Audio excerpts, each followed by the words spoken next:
2 లక్షల రుణం. వాళ్ళు చెప్పినారు 49,500 కోట్లు సార్ అని చెప్పారు. ఏమైందో ఏమో తెలియదు.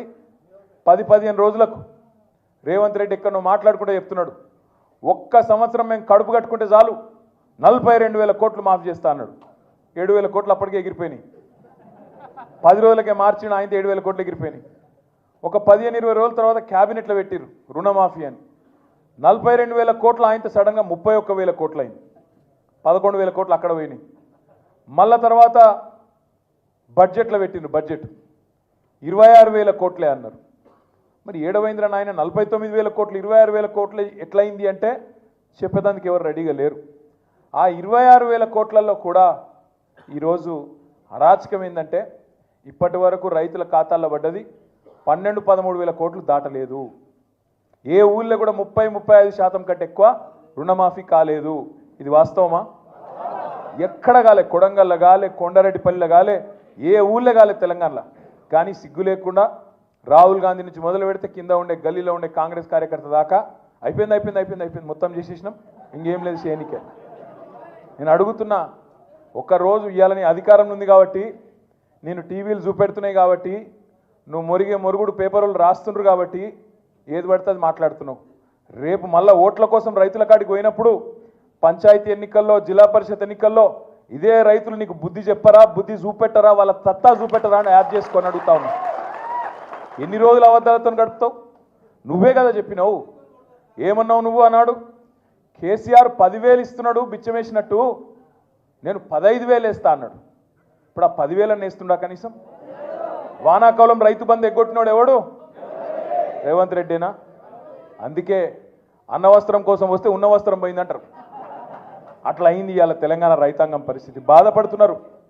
కొడంగల్లో కూడా రేవంత్ రెడ్డికి ఓటేసిన ప్రతి రైతన్న బాధపడుతున్నాడు.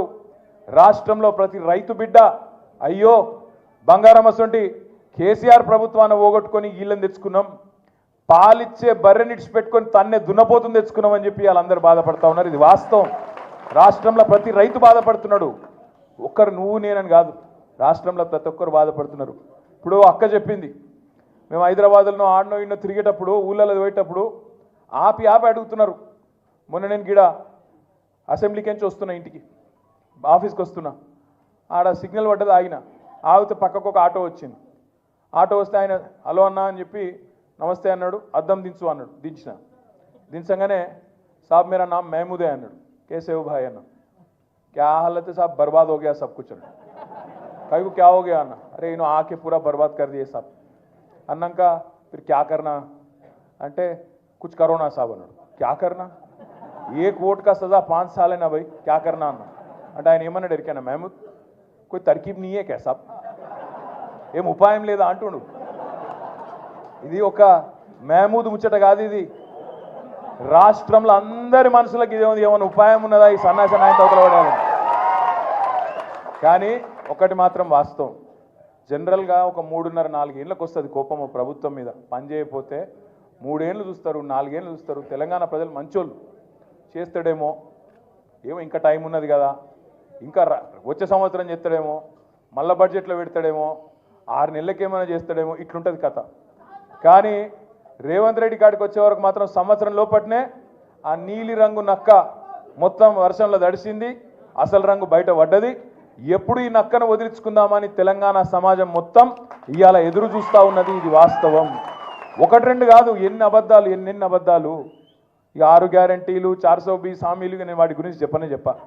ఫ్రీ బస్ అన్నాడు, తులం బంగారం అన్నాడు, స్కూటీ అన్నాడు, మన్ అన్నాడు, మశానం అన్నాడు, ఏది లేదు, ఉన్నదే పోయింది. ఉన్న రైతు బంధే ఎగ్గొట్టినోడు కొత్త ఏమని ఇస్తాడా? ఇవాళ ఊరికి అమ్మతోడు చెప్తున్నా, ఇంకొకడు అయితే ఇంకొకడు రేషం ఉన్న మనిషి అయితే ప్రజలు తిట్టే తిట్లకు ఎప్పుడో చచ్చిపోతుండే. రేవంత్ రెడ్డి కాబట్టి బతుకున్నాడు. పురాగా సిగ్గు తప్పినోడు, పురాగా ఇజ్జత్ లేనోడు కాబట్టి బతుకుతున్నాడు. కానీ ఇంకోడైతే ఎప్పుడన్నా ఆయన ఓ బకెట్లో నీళ్లు పోసుకొని ఆయన నీళ్ళలో దిగి చచ్చిపోతుండే. అరే రామ, ఏం తిట్టుడు అది? మేము కూడా విన్నాం, మస్తుగా విన్నాం. కానీ అవి ఏం తిట్లు నాయన? ఆడ మూసి ఒడ్డు పొంట పోయి ఇక్కడ గొట్టం వెట్టుడు ఆలస్యం, ఏడున్నాడు రమ్మను అని. అరే గంత కోపం ఏంద్రా పోయేట? మామూలు కోపం లేదు ఒక్కొక్కలకు. రమ్మను, ఇప్పుడు ఇక్కడ రమ్మను దమ్ముంటే. నిజంగా చెప్తున్నా, రేవంత్ రెడ్డి గారు కెమెరాలో చూస్తున్నావు, ఇక్కడ పోలీసు వాళ్ళు కూడా ఉన్నారు, నీ వాళ్ళు నాకు ఎరికే. రేవంత్ రెడ్డి యాది పెట్టుకో, యాడికి పోయినా ఒక 500-600 మంది సెక్యూరిటీని పెట్టుకుని లేకపోతే మాత్రం ఈ బలగొట్టేటట్టున్నారు ప్రజలు. ఎక్కడికి పోయినా మాట్లాడతారు, అక్కడక్కడ డైలాగులు కొడుతుంటారు రేవంత్ రెడ్డి. మగోడి అయితే రా, అప్పుడప్పుడు ఆగురా అయ్యాను మీలో లేదు చెవులలో మీలో లేదురా పోయి ఆగు. అక్కడక్కడ మాట్లాడుతుంటాడు. కేసీఆర్ దమ్ముందా అంటాడు. కేసీఆర్ అంటాడు. నేను అంటున్నా కేసీఆర్ కావాలంటే ఈయనకు మన సోషల్ మీడియాలో పోస్టులు పెట్టే పిల్లగానే తట్టుకోలేకపోతుండే ఈయనకడ కేసీఆర్ కావాలన్నాడు. అవసరమా?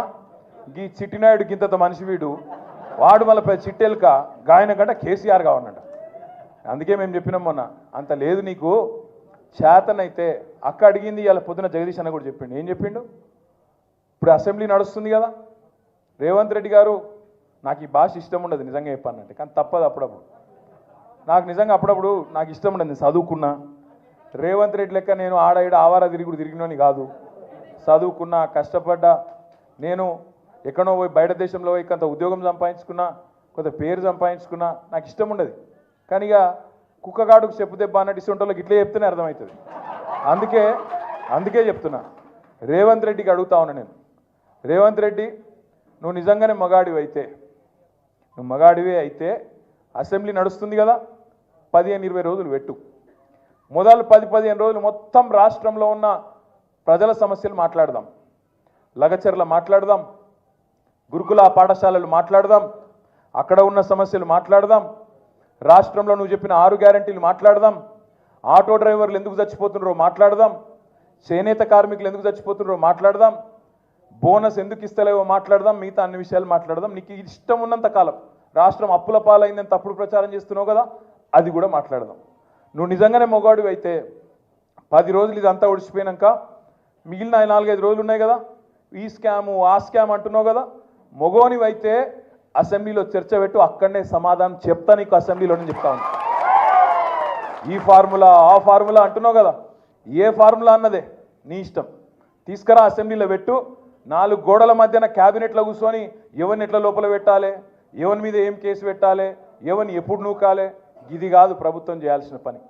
ప్రభుత్వం చేయాల్సిన పని ప్రజాహితమైన పని చేయాలి, ప్రజలకు మంచి చేసే ఆలోచన చేయాలి. ఎప్పటి నుంచి మరి కొత్త రేషన్ కార్డులు ఇవ్వాలి, ఎప్పుడు పెంచిన పెన్షన్లు ఇవ్వాలి, ఎప్పుడు 6 గ్యారంటీలు అమలు చేయాలి, ఎప్పుడు 420 హామీలు అమలు చేయాలి. బీసీ డిక్లరేషన్లో చెప్పినావు, రైతు డిక్లరేషన్లో చెప్పినావు, విద్యార్థి డిక్లరేషన్ అని చెప్పినావు, ఎస్సీ ఎస్టీ డిక్లరేషన్ అని చెప్పినావు. వాటిలో చెప్పిన మాటలు ఎప్పటి నుంచి అమలు చేస్తావో గవి చర్చ చేయాలి క్యాబినెట్లో. గవేవి లేవు. మీరు చూస్తున్నారు ఎంత ఎంత ఎక్కింది అహంకారం నెత్తికంటే. మొన్న మీరు చూసిండ్రు ఢిల్లీలో ఇండియా టుడే అని ఒక టీవీ ఆడ చర్చ పెట్టింది. రేవంత్ రెడ్డి వేయండు, పోతే అక్కడ అడిగినరు వాళ్ళు, ఏం సార్ నువ్వు ఎవరిని పడితే వాళ్ళని జైల్లో పెడుతున్నావట, ఏం సంగతి అంటే, నేను ఎవరిని పెట్టినా అన్నాడు. మరి లగచర్ల రైతులను పెట్టినావు కదా, 30-40 రోజులకి వెళ్ళి వాళ్ళు ఉన్నారు కదా అంటే, వాళ్ళు కొట్టినరు, కలెక్టర్ని కొట్టినరు మాట్లాడతాడు. కలెక్టర్ ఏమో నన్ను ఎవడు కొట్టలేదని చెప్తాడు. కలెక్టర్ ఏమో నా దాడే జరగలేదు, కొట్టనే లేదు ఎవడని కలెక్టర్ చెప్తాడు. కానీ రేవంత్ రెడ్డి మాత్రం కొట్టినరు అని చెప్తా ఉన్నాడు. నేను ఒక్క మాట అడుగుతున్నా, దయచేసి మీరు గుర్తుపెట్టుకోండి. ఒక లగచర్లలో రైతులనే కాదు, ఇలా సోషల్ మీడియాలో పోస్టులు పెట్టే పిల్లలకు ఎస్ఐలు ఫోన్ చేస్తున్నారు, సిఐలు ఫోన్ చేస్తున్నారు, డిఎస్పీలు ఫోన్ చేస్తున్నారు. నేను చెప్పేది కరెక్టేనా? ఫోన్ చేసి బెదిరిస్తున్నారు. ఎందుకు బిడ్డ మీకు లోపల పెడతాం, కేసులు పెడతాం, లోపలేస్తాం అని మాట్లాడుతున్నారు. ఇప్పుడే ప్రవీణ్ గారు చెప్పినట్టు కోస్గిలో మీరు ఇక్కడికి వస్తుంటే, హైదరాబాద్లో మీ పార్టీ ఆఫీస్కి మీరు వస్తుంటే, మీ ఇంటికి మీరు వస్తుంటే ఆడబెట్టి మీ మీద పీడీ యాక్ట్ పెడతాం, లోపలేస్తాం అని బెదిరించుడు. దాంతోపాటు ఎల్ఎన్టీ అనేది ఒక పెద్ద కంపెనీ, హైదరాబాద్లో మెట్రో కట్టిరు. ఆయన మొన్న మదినప్పుడు హైదరాబాద్కి వచ్చి ఆయన విలేకరు